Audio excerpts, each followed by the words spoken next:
ಶ್ರೀ ವಿಶ್ವಾವಸು ಸಂವತ್ಸರ ಉತ್ತರಾಯಣ ವಸಂತ ಋತು ಚೈತ್ರ ಮಾಸ ಕೃಷ್ಣ ಪಕ್ಷವಾಗಿದೆ. ಈ ದಿವಸ ಶುಕ್ರವಾರವಾಗಿರತಕ್ಕಂಥದ್ದು ದ್ವಾದಶಿ ತಿಥಿ ಉಪರಿ ತ್ರಯೋದಶಿ ಕೂಡ ಇದೆ. ಈ ದಿವಸ ಶುಕ್ರವಾರ ತ್ರಯೋದಶಿಯೂ ಬಂದು ಸೇರಿದೆ, ಹೀಗಾಗಿ ಪ್ರದೋಷವೂ ಇದೆ, ಮಹಾಪ್ರದೋಷ ಈ ದಿವಸ. ಪ್ರತಿ ಪ್ರದೋಷದಲ್ಲಿ ಶಿವನ ಪ್ರಾರ್ಥನೆಯನ್ನು ಮಾಡಬೇಕು. ಶಿವನ ಆರಾಧನೆಯಿಂದಾಗಿ ನಮಗೆ ಶಿವ ಶಾಂತತೆಯನ್ನು ತಂದುಕೊಡುವಂತಹ ದೇವರು, ಲಯಕರ್ತ. ಅವನು ಎಲ್ಲ ಸಮಸ್ಯೆಗಳ ಲಯ ಮಾಡ್ತಾನಾತ, ಎಲ್ಲ ದುಃಖವನ್ನು ನಿರ್ಮೂಲಿಸ್ತಕ್ಕಂಥವನು, ಎಲ್ಲ ಸಂಕಟಗಳನ್ನು ನಿವಾರಣೆ ಮಾಡ್ತಕ್ಕಂಥವನು. ಒಂದು ಸಂಕಟ ಬಂದಿದೆ ನಮಗೆ ಅಂದರೆ ಅದರ ನಿವಾರಣೆ ಆಗಬೇಕು, ಅದು ಲಯ.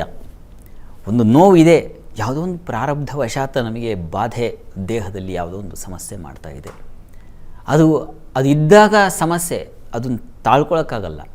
ಅದು ಯಾವಾಗ ಸಮಾಧಾನ ಸಿಗುತ್ತೆ ಅಂದರೆ ಅದು ಮುಕ್ತಿ ಸಿಕ್ಕಾಗ, ಅದು ಮಾಯವಾದಾಗ, ಅದು ಅದು ಇಲ್ಲವಾದಾಗ.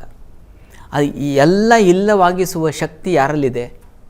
ಈಶ್ವರನಲ್ಲಿದೆ. ಹಾಗಾಗಿ ಅವನು ಲಯಕರ್ತ. ಪ್ರಪಂಚ ಪ್ರಳಯ ಮಾಡೋದು ಅಷ್ಟೇ ಅಲ್ಲ, ಅವನು ನಮ್ಮಲ್ಲಿರ್ತಕ್ಕಂಥ ನೋವು ದುಃಖ ಇವುಗಳನ್ನೆಲ್ಲ ಅಳಿಸಿ ಹಾಕ್ತಕ್ಕಂಥವನು. ಯಾರು ಈ ಪ್ರದೋಷ ಪೂಜೆಯಲ್ಲಿ ಭಾಗಿಯಾಗ್ತಾರೋ, ಈ ಪ್ರದೋಷವನ್ನು ಆಚರಿಸ್ತಾರೋ ಅವರಿಗೆ ಕ್ರಮೇಣ ನಮ್ಮ ಸಮಸ್ಯೆ ಏನು ಅಂತಂದರೆ, ಈ ದಿವಸ ನಾನು ಪ್ರದೋಷ ಪೂಜೆ ಹೇಳಿದರೆ ಮಾಡಿಬಿಡ್ತೀನಿ, ನನ್ನ ಕಷ್ಟ ನಿವಾರಣೆ ಆಗಿಬಿಡಬೇಕು ಅಂತ ಒಂದು ಆತುರ ಇರುತ್ತೆ. ಆತುರದಲ್ಲಿ ಯಾವುದೂ ಆಗೋದಿಲ್ಲ, ಸಮಾಧಾನ ಬೇಕು. ನೀವು ಈಶ್ವರನ ಕುರಿತು ತಪಸ್ಸು ಮಾಡ್ತಾ ಇದ್ದೀರ ಅಂದರೆ, ಈಶ್ವರ ಒಂದು ಕ್ಷಣಕ್ಕೆ ಒಲಿಬೇಕು ಅಂದರೆ ನಿಮ್ಮ ತೀವ್ರತೆಯೂ ಹಾಗಿರಬೇಕು.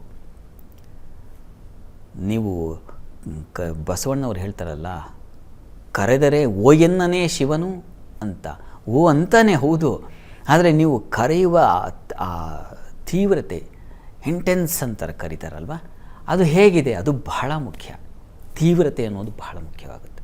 ಹೀಗಾಗಿ ನೀವು ಒಂದು ಮಹಾಪ್ರದೋಷದಲ್ಲೇ ಅಲ್ಲಿ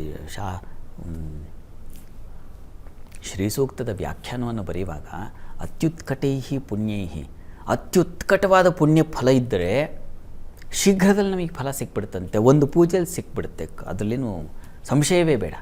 ಆದರೆ ನಮ್ಮ ಆ ಥರ ಇಲ್ಲವಲ್ಲ ನಾವು. ಹಾಗಾಗಿಯೇ ತಾನೇ ಸಮಸ್ಯೆಯ ಸುಳಿಯಲ್ಲಿ ಸಿಕ್ಕಾಕೊಂಡು ಓದಾಡ್ತಾ ಇದ್ದೀವಿ.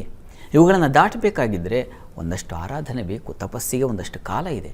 ಈ ಋಷಿಮುನಿಗಳೆಲ್ಲ, ವಿಶ್ವಾಮಿತ್ರ ಮಹರ್ಷಿಗಳು, ಆ ವಿಶ್ವಾಮಿತ್ರ ಬ್ರಹ್ಮರ್ಷಿ ಪಟ್ಟವನ್ನು ಪಡಿಬೇಕಾಗಿದ್ದರೆ ಒಂದೊಂದು ದಿಕ್ಕಿನಲ್ಲಿ 10,000 ವರ್ಷ ತಪಸ್ಸು ಮಾಡಿದ್ರಂತೆ. ಒಂದು ಸಲ ಸಾಧ್ಯವಾದರೆ ಮಹಾಬ್ರಾಹ್ಮಣ ಓದಿ.